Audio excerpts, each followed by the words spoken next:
नमस्कार। आज का हमारा मोटिवेशनल वीडियो है, मंजिल सामने रखो। अपने जीवन में अपनी मंजिल यानी अपने लक्ष्य को सामने रख कर के काम करो। जीवन में इधर उधर भटकने की बजाय अपनी मंजिल अपने सामने रखो, अपनी चीज़ें अपने सामने रखो कि जीवन का लक्ष्य क्या है, आगे क्या करना है। बिल्कुल विज़न इतना क्लियर होना चाहिए आपका कि उसमें ज़रा सा भी सोचने समझने की गुंजाइश नहीं होना चाहिए। काम की तरफ फोकस्ड होना चाहिए। मंजिल एक होनी चाहिए। मंजिल अलग अलग नहीं, एक ही लाइन में बढ़ रहे हो, एक लाइन में सोच लो, उसी लाइन में बढ़ना है, उसी लाइन में काम करना है, सही ढंग से काम करना है। हाँ, यदि अब तक डिसाइड नहीं कर पाए और काफ़ी लंबी उम्र का पड़ाव निकल चुका है तो अब डिसाइड कर लो। लेकिन आगे एक रखना है, इधर उधर नहीं भटकना कि कभी इसमें कभी इसमें कभी उसमें, ऐसा नहीं करना। क्योंकि ऐसा करने से कभी भी सफलता नहीं मिल पाएगी, या सफलता मिलेगी तो आधी अधूरी सफलता मिलेगी। तो सफलता का पहला सूत्र है कि अपनी मंजिल को अपने सामने रखें।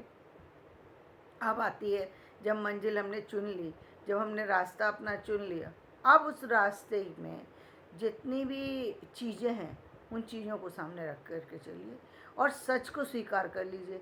क्योंकि सच को स्वीकार करे बगैर जीवन में सफलता नहीं मिल सकती है। आपने मंजिल तो अपनी समझ ली कि मुझे यहाँ जाना है, आपने मंजिल पहचान ली, मंजिल के लिए तैयारी भी कर ली आपने, लेकिन अब आपको ये नहीं पता कि जाना कैसे है, जाना है तो कहाँ जाना है, कितना टाइम लगेगा। मतलब यानी आपके काम बराबर नहीं है।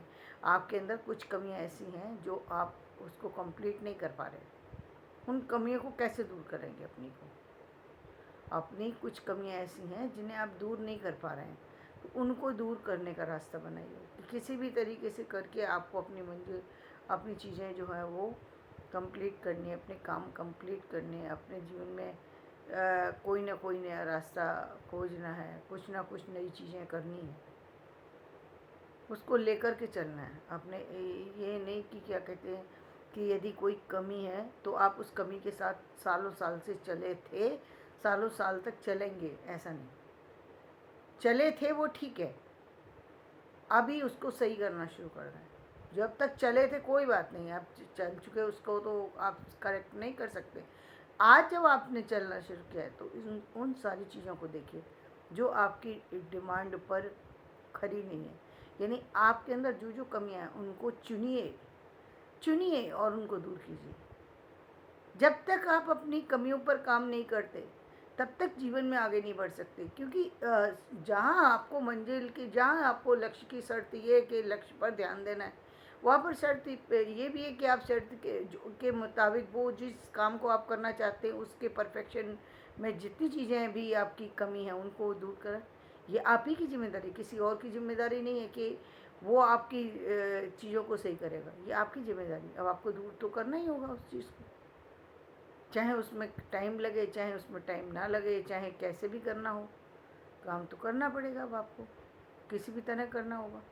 तो अपने काम पर फोकस्ड हो जाइए, अपने काम को कीजिए, अपने काम में जो है उसमें बेहतरीन करने की कोशिश कीजिए, अपने काम को बेहतरीन करने की कोशिश कीजिए, अपने जीवन को बेहतरीन करने की कोशिश कीजिए, आगे बढ़िए। क्योंकि मंजिल पर मंजिल सामने होने पर आपको मंजिल दिखाई दे रही है, मंजिल के लिए आप चल भी पड़े, लेकिन मंजिल के में जो रुकावटें हैं उसको दूर करने के लिए भी तो काम करना पड़ेगा। मान लीजिए एक उदाहरण देती हूँ। मान लीजिए आपने एक सामान्य सी बात कहती हूँ कि आपको ग्रेजुएशन में किसी जगह में, आपको पोस्ट ग्रेजुएशन में आपको किसी पर्टिकुलर जगह पर आपको एडमिशन लेना है। पहली शर्त ये कि आप उस एडमिशन के लिए तैयारी जब कर रहे हैं तो आपका पहला है कि हो सकता है कि आपका रिटन टेस्ट हो सकता है आपका ओरल टेस्ट हो, उस टेस्ट की तैयारी प्रॉपर करनी पड़ेगी। अभी बीएड के बच्चे तैयार करते हैं, नेट की तैयारी करते हैं, तो तैयारी तो पूरी करनी पड़ेगी। ऐसा थोड़ी है कि आधी अधूरी तैयारी से आप एग्ज़ाम दे लेंगे। क्योंकि एग्ज़ामिनेशन की तो पहली शर्त है कि यदि आप थोड़ा भी चूक गए तो आपका गया एक नंबर। वहाँ तो एक एक नंबर मायने रखता है, एक नंबर से आप क्लियर कर सकते हैं एग्ज़ाम, एक नंबर से आप आपका एग्ज़ाम ख़त्म। तो जहाँ नंबर मायने रखता है वहाँ आपकी परसेंटेज भी मायने रखती है और आपकी योग्यता भी मायने रखती है। आप परसेंटेज ले आए लेकिन योग्य नहीं है, आपने जो किस तरीके से किया। कई बार आजकल ऑब्जेक्टिव टाइप क्वेश्चन आने लगे हैं, बच्चे टिक लगा करके आ जाते हैं, तैयारी नहीं है पूरी। ये वो खुद जानते हैं कि हमने एग्ज़ाम दिया था ईमानदारी से, तो हमारी तैयारी नहीं थी पूरी, लेकिन एग्ज़ाम दिया और क्लियर भी कर गए, क्लियर भी हो गया। या आप बीएड के तो कितने सारे आप उदाहरण देख लीजिए जिन्होंने बीएड किया है, घर बैठे बीएड किया है, जिनको ये नहीं पता कि क्या रजिस्टर में कैसे नाम लिखे जाते हैं, क्या होता है, कुछ नहीं पता, क्योंकि उन्होंने पढ़ा ही नहीं है, उसको करा ही नहीं है। बस एग्जामिनेशन में किस तरीके से पास हुए हैं नहीं मालूम, वो भी नकल से हुए कि कैसे हुए नहीं मालूम।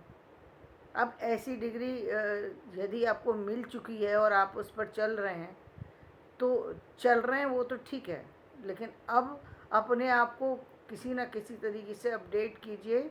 यदि आपके ऑफिस वाले आपको किसी तरीके से सेमिनार वगैरह अटेंड कराते हैं तो वो आप कीजिए।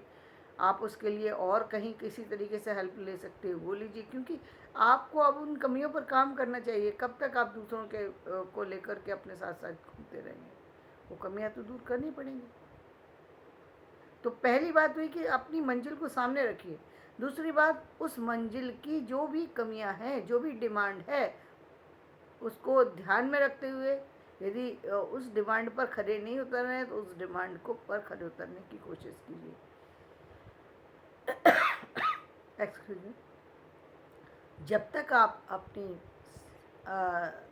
जो मंजिल पर जाने वाले रास्ते को नहीं पहचानते थे तब तक भी दिक्कत थी, और अब जब मंजिल पर पहुंचने के लिए सारी चीज़ें आपके पास हो गई हैं, सारी चीज़ें हो गई हैं, आपने सारा एग्ज़ाम तैयारी कर ली है, सारी चीज़ें कर ली, तो अब आप उन चीज़ों को कंप्लीट कीजिए। कई बार अब बच्चे विदेश में एडमिशन ले रहे हैं, फाइनेंशियली प्रॉब्लम है, बैंक के पेपर्स कराने हैं कंप्लीट, तो वो तो पहले ही कराने पड़ेंगे ना। ऐसा तो है नहीं कि एडमिशन के बाद आप उसको कंप्लीट कराने बैठेंगे। तो कुल में मिलाकर के बात ये है कि जो भी आप काम कर रहे हैं उसके लिए क्या फाइनेंस की व्यवस्था करनी है, क्या जीवन में और चीज़ों की व्यवस्था करनी है, इसका ध्यान रखिए। धन्यवाद। तो यदि मेरा वीडियो पसंद आए तो इसे लाइक करें, शेयर करें और सब्सक्राइब करें। धन्यवाद।